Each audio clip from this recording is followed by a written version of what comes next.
saying? But David, because of this, he knew everything. David prayed openly and honestly to God.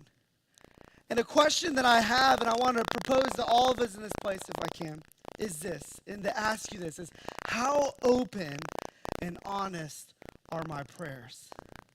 How open and honest are my prayers? I love what Allison was saying, that she was vulnerable in that moment to say, I don't have anything to give. And I believe, and I know Allison and Jeremy, that this was probably her prayer to God, saying, God, I don't have anything. What are you doing? But how open and honest are your prayers? I think this is something that we got to truly examine ourselves, because I'm here to say that God already knows, so why not be fully vulnerable with him? When you look at the back in the day, the pagans, they often thought that their gods were hostile or indifferent to men and women, and because of this, they wouldn't be as honest to their God. Because they knew that they couldn't quite connect, that it wasn't the same. They were trying to impress their God, and it was just a totally different relationship. But we have a God that knows every stinking thing about us. Think about this, and guess what? He still loves us. Even though when we drive him crazy. How many of you guys have some people that drive you crazy, all right? It's like my kids sometimes. They drive me nuts. But guess what? No finger pointing, all right? But guess what? I still love my kids, and I think about Jesus and God the same way, that I drive him crazy, but he still loves me despite me. I love what Psalm 69 verse 5 says. It says, oh God, you know my foolishness. How many of you guys got some foolishness shit in you? Come on. It says, and my sins are not hidden from you. I love what the Message paraphrase says. It says, my life's a wide open book for you. I think there's just something about this vulnerability, something about this honesty to say, God, I'm feeling lonely right now. I need you to comfort me. He knows it. He wants to provide. And I think oftentimes what he wants of us is to understand and recognize what's going on in our life, to understand and recognize the need that we have for him in our life. I think we can often reject what God and his word say about us. We often reject our true condition, our situation, and I think it's important for us to remember and recognize that he knows us better than we know ourselves. And I don't know about you, I believe this is a very humbling and amazing place for us to be. To be in that place where he's like, God, I think I know me, but I know you know me better. That is humility in a place that I think all of us need to be. I love what David continues in verse 7. He says, I can never escape from your spirit. I can never get away. Say, get away. Can never get away from your presence. If I go up to heaven, you are there. If I go down to the grave, you are there. If I ride the wings of the morning, if I dwell by the furthest oceans, even there your hand will guide me, and your strength will support me.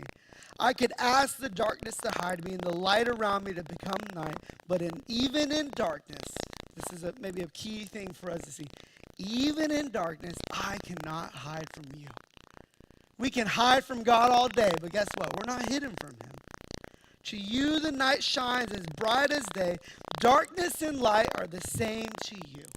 So this is what I think it says. It says, it's not that just God is everywhere. He is everywhere with me.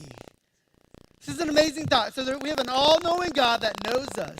We have a God that is everywhere but is still with us. I had this thought last night that God's a big God yet a small God in the same way. And I think this is amazing for us to truly understand and to see that David considered the truth that God is present everywhere. That there is no corner or dimension of the universe hidden from him. That there is no place where God can't go. We think that we can often get to these places, but there's no place we can go that heaven isn't too high and hell isn't too low. That God is everywhere. So look at your neighbor and say, hey, where is God? Answer it. Everywhere. God is everywhere. I mean, I think this is amazing for us to understand. How many guys get uncomfortable when people are watching you? Right now, I'm really uncomfortable. Y'all are watching me, all right? But I think I know some people that they get very uncomfortable and they're nervous when they know people are watching. How many of you guys ever walked into a store and there's like cameras all over the place and you actually see it? You know what I do? I just wave at the camera. Like, hey, what's up? I even do the thing where I talk to my phone sometimes. Like, hey, I know you're listening to me, all right? I don't know if anybody does that. I'm like, yep, But I think many times why we're unsettled, why we are nervous, why we are uneasy is because we are unsure of the intentions of why they're watching us. When you really think about it. And I pray and I ask God that we would begin to see the intentions of God, that he is being a loving father that wants to watch after his children. That this is what it means when we look at what this is saying, that he is with us everywhere. He's watching over us. Not because he's ready to knock us out when we do something wrong. No, because he wants us to understand that he is with us. I pray that we find comfort in that.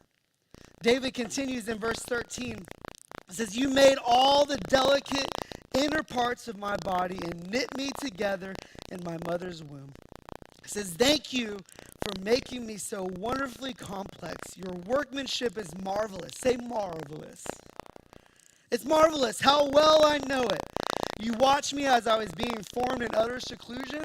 Come on, chitty chitty bang bang, you know what I'm saying right here? But as I was woven together in the dark of the womb, you saw me before I was born. Every day of my life was recorded in your book. Every moment, say every moment. Every moment was laid out before a single day had passed. So it's not that just God created everything. He created me. He created you. See, David knew from before his birth, God knew him. That God was forming and creating him in his mother's womb. That while mom and dad were focused on each other, God was focused on David. All right? Think about this. That God had his destiny, he had his planned out, he had a purpose for all this. And I believe that Psalms 139 tells us that God knows and cares for children in the womb. That while we are still formed in the womb, he cares. And I believe that this means that God's people have a responsibility to also know and care for the children in the womb as well. That this is our job as a church to see it the way that God sees it. And I believe that he sees this. Think about it for a second, about the design and development of the human body. Isn't it amazing? I mean, I've had 3 kids. And seeing all the ultrasounds and all the steps little by little as it grown, it is truly incredible to see a human being being formed and grow, right? And I believe, would you agree with me, that we know far more today than David knew back then about the development of a child. And I think because of this, we should be even in more full and awe of praise of who God is. That God is a creator. That he's creating these things, and it's amazing to truly think about. I think about God's perfect knowledge. It not only extended to the past, but guess what? Whoa. Is that better? I feel like I'm sitting in the dark now. Oh, am I dark? All right. They're like, that guy's blinded back there. Hey, let there be lights. I'm just going to keep going because I can see my notes. So it's okay. You don't need to see me. I don't like you watching me anyways. And so this is planned. Oh, gosh. They messed it up. Where was I at? He knew you. Right. God's perfect knowledge not only extended to the past, but it was before David was born, he also knew his future. He knew his past and he knew his future. And I believe that God's knew David's days if they were written like a book. Oh my gosh, it's way more brighter in here now, all right? Golly, I'm not going to look down anymore, or up. God knew David's days as if they had been written in a book. David was filled with amazement and awe when considering how much God knew him and how much he cared for him. And I believe it's not just that he knew him, he cared about him. He was crazy about him. And I love what 17 and 18 say. Probably one of my favorite parts. It says, how precious, say precious. Say, my precious. Just kidding, don't say that, don't say that. How precious are your thoughts about me, O God. They cannot be numbered. I can't even count them. They outnumber the grains of sand. And when I wake up, you are still with me.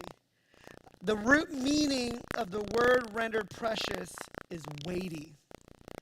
And so when I think about this, that it is precious, that it is weighty, first off, that God thinks about us at all. But then you take it a step further. I believe that it's beyond precious, it's beyond weighty, that he would think about us as much as he thinks about us. First off, it's amazing he thinks about us. But how much this says he thinks about us is truly amazing. That God thinks about you and me all the time. And I don't know if you're blown away by this. It's crazy for me to wrap my head around that why would God think that much about me? Who am I? Like, what have I done for someone to think about me that much? But then I'm reminded in James 1:18, it says, and we out of all creation became his prized possession. That he is amazed by us because we are his creation. And I love that David refers to the thoughts that outnumber the grains of sand. How many of you guys have ever been to the beach before? How many of you guys knows there's a lot of sand out there? I don't know if you're like me, I hate the sand. You know why? Because one, when I go out there, it's hot. It's like hot lava. You know what I'm saying? You're like walking, you're like, oh my gosh, like how is someone walking on this? And not just that, when you leave the beach, guess where sand is? Everywhere. I mean, it's all over your body, every crack and cranny you got is there. Then guess it's not just there, it's all up in your car as well. Sand is everywhere. So think about this. How many grains of sand do you think there really is? There's actually a calculation. It says, they say if you assume a grain of sand as an average size and you calculate how many grains are in a teaspoon and then multiply by all the beaches and deserts in the world, the earth has roughly